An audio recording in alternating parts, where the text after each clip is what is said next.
Hoje não tem brincadeira porque o pessoal tá muito curioso para saber o que aconteceu na prova de Linguagens e Códigos do Enem 2016. Então, let's go!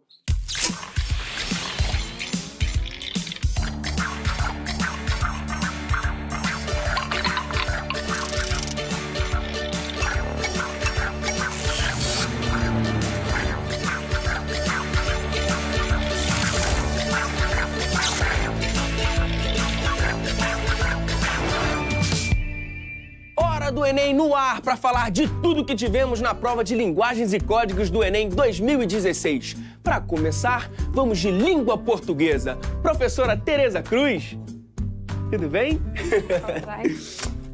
Seja bem-vinda. Obrigada. E aí, professora, olhando as questões desse ano, a prova estava mais fácil ou mais difícil? Acho que a prova está num caminho intermediário entre médio e difícil. Médio porque ela traz aquelas questões de domínio mais fácil, que são recorrentes, e mais difícil porque ela vem com textos mais longos, com autores mais difíceis também, e com algumas abordagens um pouquinho diferenciadas. Então, de maneira geral, a prova ganha um corpo mais difícil.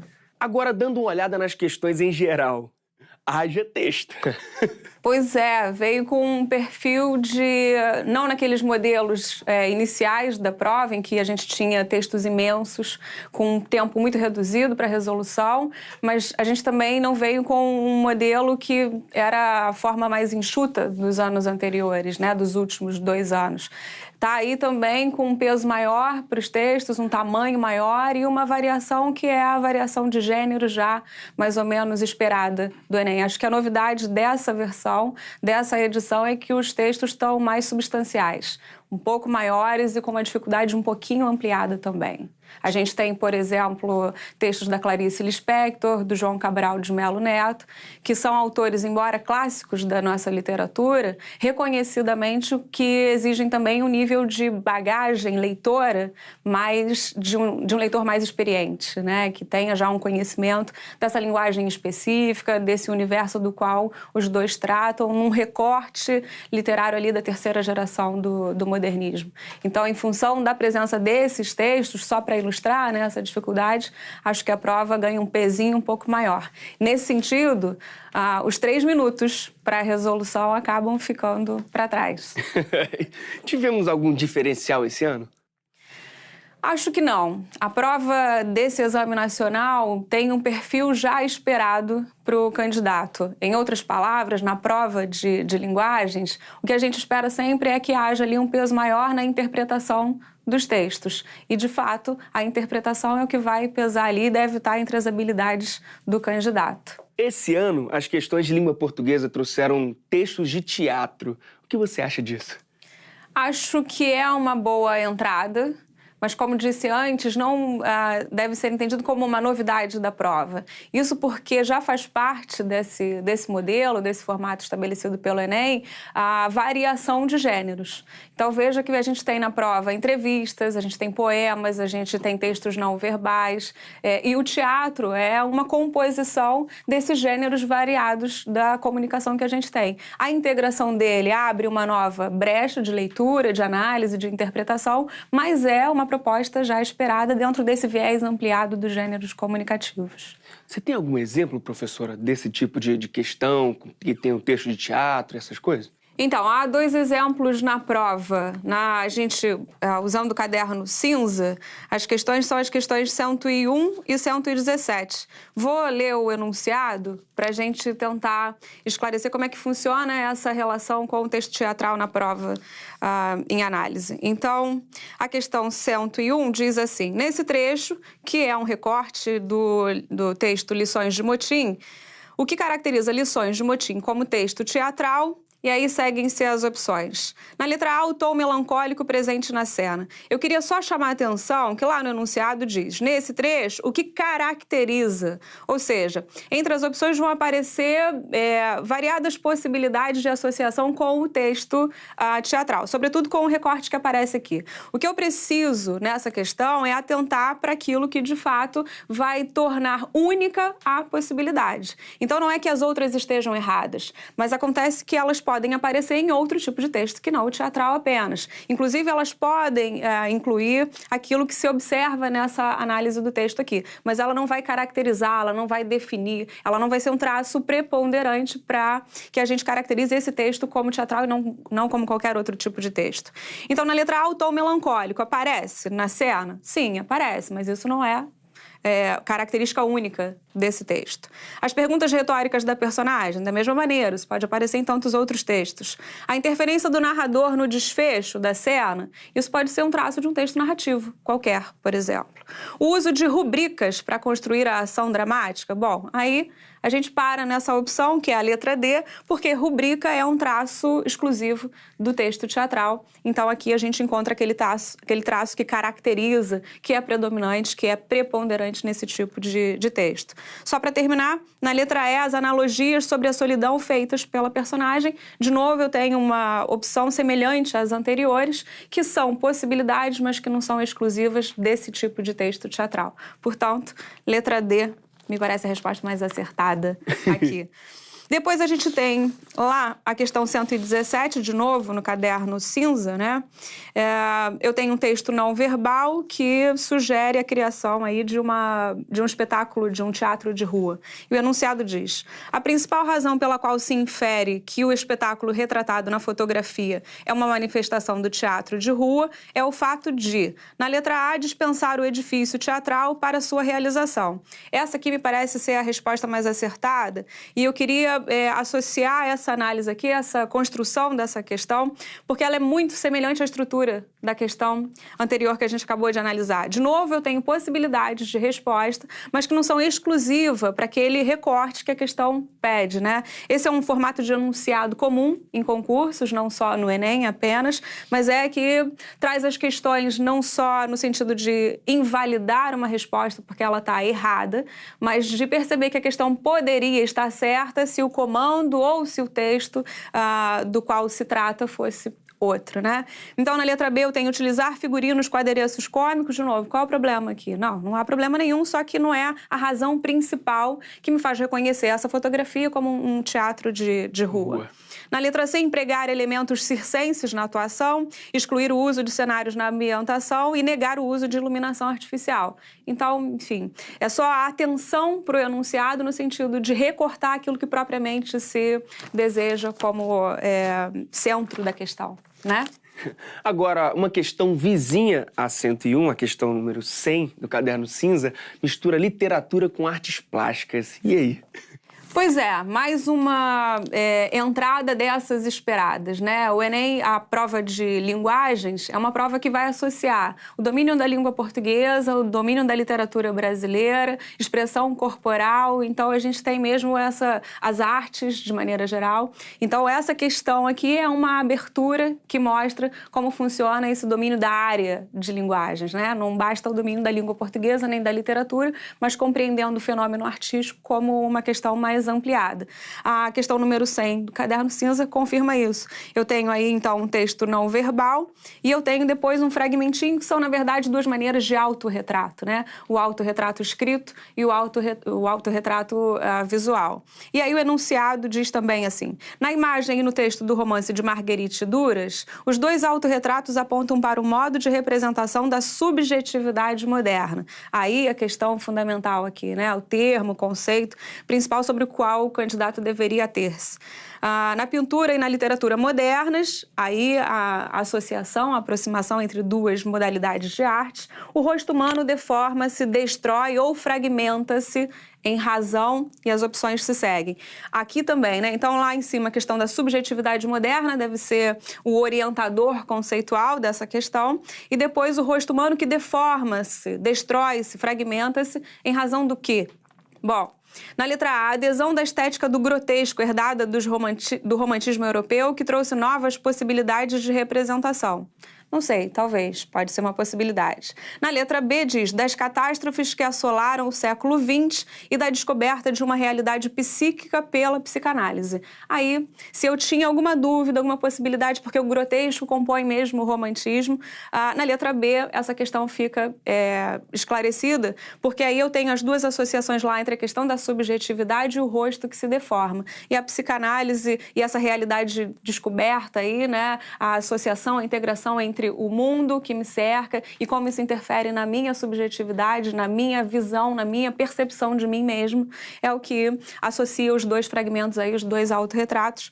Então, letra B me parece a mais acertada. Depois, na letra C, da opção que em demonstrar em oposição aos limites estéticos da revolução permanente trazida pela arte moderna. Não há oposição aos limites. Na letra D, do posicionamento do artista do século XX contra a negação do passado. Também não há negação do passado no posicionamento do século XX dos artistas. E na letra E, da intenção de garantir uma forma de criar obras de arte independentes da matéria presente. Não independentes, mas interdependentes, dependentes em associação.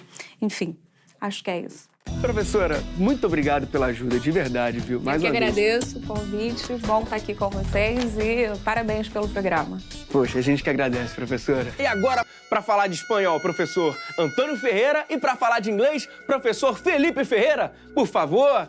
Hola, ¿qué tal? ¿Cómo estás? Hola, ¿qué tal? Hello, Como está? How are you? I'm fine. Beleza. Então, e aí? A prova cumpriu as expectativas ou surpreendeu? Eu diria que inglês cumpriu as expectativas, né? A gente teve questões com uma multimodalidade textual que não estava tão variada assim, né? Nós tivemos textos de tipos semelhantes, com pouca variação. As questões todas bastante objetivas e de cunho interpretativo, basicamente, isso em inglês, né? Então, por isso eu diria que cumpriu as expectativas para o que a gente se preparou. Maravilha. No caso de espanhol, acho que cumpriu as expectativas e superou também, né? Então, nós tivemos ali questões que abordaram um conhecimento do aluno de cultura também latino-americana. Então, questões que se o aluno conhecesse, por exemplo, os cataclismos mexicanos, uma simbologia mexicana que é destinada mais para mitos simbólicos, como o mito da água, ele já conseguiria responder algumas questões. Questões que envolveram a ditadura, por exemplo, da Argentina, de Las Abuelas de la Plaza de Mayo, um texto literário. Então, assim, eu fiquei muito feliz com essa prova. E a gente não pode esquecer que, quase pela primeira vez, uma questão gramatical, que cobrava ali um conhecimento de polissemia, de um verbo da língua espanhola, que já facilitaria também a resolução da questão, né? E teve alguma questão que merece aquele destaque? Sim, né? No caso do espanhol, eu destacaria mais de uma, né? Mas, assim, eu queria destacar a questão do caderno cinza, a questão 92, que foi a única questão que trabalhou com o texto da esfera jornalística, né? Porque o que aconteceu nesse Enem de língua espanhola? Então, nós tivemos ali uma certa exigência de conhecimento de expressões idiomáticas ou de um léxico, de um vocabulário da língua. Só que pelo fato de ser um texto aqui jornalístico, essa expressão idiomática, e aí eu falo para vocês que era esta "es una de cal e outra de arena", ela não tem o seu sentido literal, né? Então, no passado, essa expressão idiomática significava, numa época que a gente não tinha a existência ainda do cimento, era cal e areia que faziam ali a construção de um tijolo. Então, é uma expressão que vai simbolizar coisas opostas, coisas contraditórias. E onde o candidato poderia escorregar ali, de fato, era uma opinião da presidente da associação, que ela usou essa expressão para mostrar uma oposição de ideias da sentença que não foi cumprida. Então, era muito difícil compreender o significado daquela expressão, porque, literalmente, se ele quisesse entender cal e areia, eu não estou entendendo o que isso tem a ver com a sentença, né, judicial ali dos filhos desaparecidos, né? Então, ele tinha que ficar muito atento que não era a opinião do autor, mas sim a opinião de uma outra voz do texto, que era da presidente, e ao mesmo tempo tentar inferir o significado dessa expressão idiomática. Então, era complexo. Eu daria um destaque aqui em inglês para duas questões ao mesmo tempo, a 92 e a 95, lembrando, a gente está aqui no caderno cinza, né? Porque ambas dão uma valorização, né? Uma prova de língua inglesa valorizando a própria língua inglesa. Então, tem um cunho um pouco metalinguístico, né? Na questão 92, uma universidade italiana que passa a ter a língua inglesa como idioma oficial. Então, falando um pouco do status da língua inglesa ao redor redor do mundo, e a questão 95, que traz uma questão de uma expressão bastante específica, na verdade uma sigla que tem um significado. A questão se desenvolve toda em cima do significado desse material, digamos assim. Então, me chama bastante atenção isso. A valorização da própria língua inglesa na prova de língua inglesa. Eu destacaria essas duas com essa mesma perspectiva. Onde os alunos podem ter escorregado? Como eu disse, na minha avaliação, a prova de inglês está bastante objetiva, né? As questões têm um cunho interpretativo. E então a questão 93 aqui do Caderno Cinza, por exemplo, ela traz um cartaz com informações diversas, né, de noticiário internacional, e ela traz informações também, links para sites, o próprio site que está ali tem a terminação gov, que remete a governo, e uma das alternativas, por exemplo, do enunciado, né, dessa questão 93, traz aí a questão governamental, se é isso que eles estão procurando e tudo mais. Então, o que eu quero dizer é o seguinte: se o estudante se deteve nas informações que o cartaz trouxe com mais intensidade do que o enunciado pedia, ele pode ter ido para uma alternativa errada aqui, por exemplo, né? Apesar de a questão estar bastante objetiva, o foco que foi dado aí pode ter conduzido a marcar uma alternativa errada. Esse é um exemplo que eu daria de um possível escorregão. A de espanhol, quer dizer, eu já recebi relatos aí de alunos e ex-alunos com várias escorregadas, né? Mas, assim, eu escolhi aqui para a gente conversar a questão número 91 também do Caderno Cinza, que foi uma grande surpresa, né? Que aqui você tem um fragmento de um romance que em português a gente traduz como Jogo da Amarelinha, que é um jogo, na verdade é um texto que o próprio leitor constrói o seu caminho, e aí você tem N leituras, é um texto com uma linguagem figurada, conotativa muito rica, e aí ali o aluno tinha que perceber, primeiro, N expressões da língua, que tem um duplo sentido, já que é um texto também literário, narrativo, mas ao mesmo tempo perceber a crítica por detrás, então, de mostrar como o homem acaba se coisificando, né? Ou seja, como um objeto que a gente compra para auxiliar a nossa vida, a gente acaba sendo refém desse objeto, né? Então, mas isso não estava muito claro, né? Então, acaba que o candidato achou ali que seria uma mera narração de uma rotina e não percebeu o lado crítico, né? E as opções traziam para o candidato essa confusão. Então, o que se exigia dali era uma percepção dessa narrativa, mas de verificar como a gente acaba sendo um pouco escravo, no caso ali de um relógio, né? Através ali da arte literária do Cortázar. E para quem está estudando para outras provas, o Enem pode ajudar? Sim, sim. Né? Na verdade, continua sendo um exame que focou ali a pluralidade de gêneros textuais. Nós tivemos, novamente, na prova de espanhol, essa diversidade de gêneros e também de tipologias. Então, textos mais argumentativos, textos narrativos. Pela primeira vez, uma prova que valorizou o conhecimento de vocabulário e de expressões idiomáticas. Então, isso ajuda também o candidato a continuar montando a sua lista de palavras, palavras que são bem recorrentes, palavras que precisam ser inferidas mediante um contexto. E também chamou a atenção de verbos, né, da língua espanhola, caiu ali na questão de um grafite, que também era uma representação ali cultural, um verbo de mudança, um verbo de câmbio, né, para a gente não pensar sempre o verbo com significado único. Então, ali no caso, numa primeira acepção, o verbo era o significado de pôr e numa segunda, o mesmo verbo com significado de ficar. Então, chama atenção para o candidato desses aspectos, né? Gramaticais. Eu concordo com o Antônio quando ele diz que essa prova, obviamente, ajuda o estudante, né, que está pretendendo aí passar por outros concursos, embora na prova de inglês a gente não tenha tido, por exemplo, tantas referências literárias, desta vez, né, não tenhamos tido textos tão variados, o que o estudante usou para se preparar para essa prova certamente já está aí em sua bagagem e vai ajudá-lo nos concursos seguintes. Maravilha, professor Antônio. Muito obrigado, professor Felipe. Muito obrigado mesmo, viu? Eu vou chamar agora o professor Rodrigo Retka. E aí, professor, beleza? Tudo bom? Tudo bem. Professor, como os conhecimentos de artes ajudaram os candidatos a ler tantos textos literários?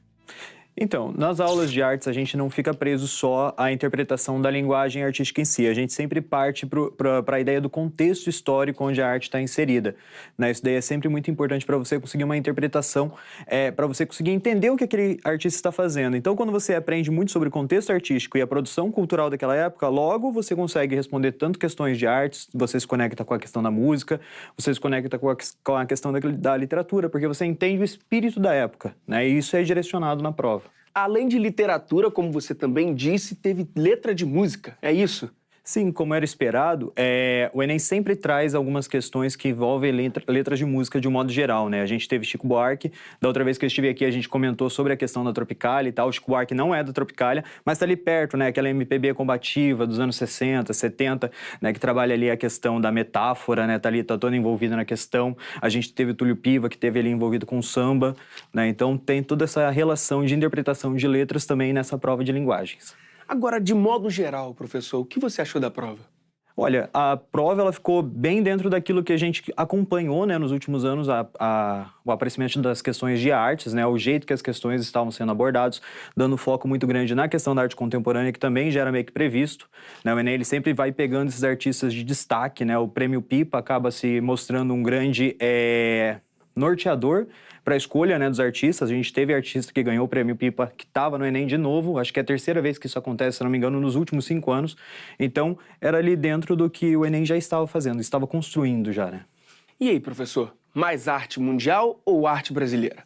A gente teve arte mundial, pintor bem famoso, né, o Francis Bacon, que teve presente na prova. Ele é parceiro de um cara que apareceu na prova do ano passado, né, o Lucian Freud. É um pintor, então ele fala muito sobre a estética do século XX, das catástrofes, né, de todo um contexto psicanalítico também, que envolve toda a produção, né, pós-Freud, mas com foco muito grande em artistas brasileiros, né, artistas brasileiros contemporâneos principalmente. A gente teve a questão 124 do Caderno Cinza, que abordou uma obra da Marilá Dardot, né, uma artista de Minas e tal, que ela tem uma obra lá no Museu de Inhotim, né, o Museu de Arte Contemporânea de Inhotim, e ela foi utilizada para contextualizar muito bem essa arte contemporânea brasileira. A gente também teve o Cláudio Tosi, né, e representantes assim da arte do Brasil, aí 2 contemporâneos, né, da Marilá, ela falava muito da questão da interatividade da obra, né, como a artista se relaciona com o seu público e com o meio ambiente de um modo geral, e do Tosi, ele acabou debatendo muito mais o conceito do urbano, da arte que se insere na vida das pessoas, que se insere no cotidiano das pessoas, né, na sua vida prática. Teve arte popular. Sim, sim, claro, né? A arte popular, ela está sempre presente. O Enem, ele tem essa interconexão, né, entre de uma arte mais social, né, de um aspecto geral. A gente teve a questão de número 117 do Caderno Cinza. Do Caderno Cinza, que abordou a questão do teatro popular. Deixa eu puxar aqui. Que abordava a questão do teatro popular.